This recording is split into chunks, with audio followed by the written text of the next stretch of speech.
Les petits détails des plus grandes séries, bienvenue dans Aviez-vous remarqué? Elle n'a connu que 2 petites saisons sur Netflix, mais ça aura suffi à la série Sense8 pour conquérir le cœur des fans, grâce à son histoire haletante et passionnante et surtout ses personnages hors du commun. Un show pas comme les autres qui, vous l'avez deviné, possède quelques petits secrets et détails qu'on a dénichés pour vous. Attention, spoiler.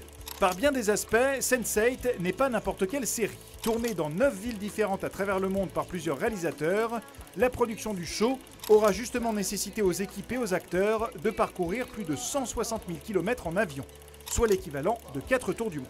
Eh oui, ça fait un paquet de miles tout ça. Alors la série est centrée sur 8 personnages ayant un lien tout particulier entre eux, et vous aurez compris que le chiffre 8 a bien sûr une place de choix dans l'histoire. Il revient ainsi plusieurs fois, de manière plus ou moins cachée, tout au long du show.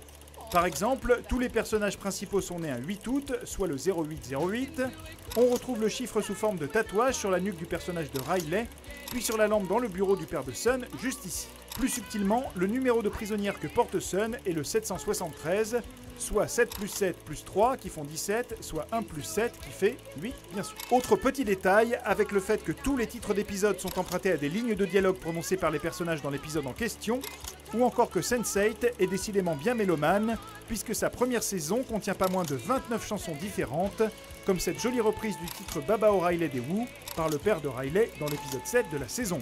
Enfin, on a pu remarquer que Lito et Wolfgang sont les seuls Sense8 du groupe à ne pas apparaître dans la totalité des épisodes de la saison 1. Créée par les Wachowski, la série est aussi l'occasion d'une petite réunion de famille pour les auteurs, entre autres de la trilogie Matrix.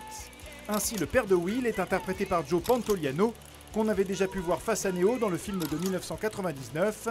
L'actrice Tupence Middleton avait elle déjà montré sa frimousse dans Jupiter le destin de l'univers, film dans lequel était aussi visible Bae Doona, qui avait précédemment fait partie de l'aventure Cloud Atlas en 2012. Dans le casting exaltant de la série, on s'est aperçu avec joie que le personnage de Nomi, transgenre dans le show, est incarné par Jamie Clayton, véritable transgenre dans la vie. Le personnage offre d'ailleurs un petit clin d'œil de cinéphile, puisque son tatouage visible là est du grec et signifie « connais-toi toi-même », une citation que l'on pouvait déjà apercevoir sous sa forme latine dans la cuisine de l'oracle de Matrix.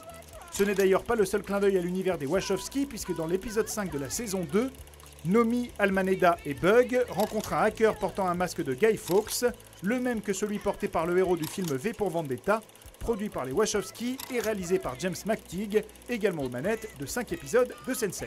Bref, tout est dit.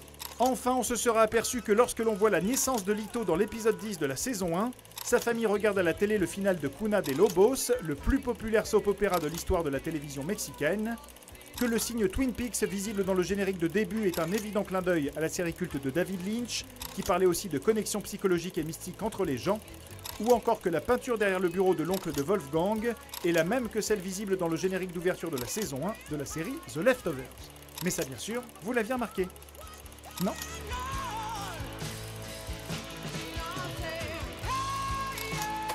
Retrouvez cette série à regarder chez vous sur notre nouvelle application Allocinéum, disponible sur smartphone et tablette.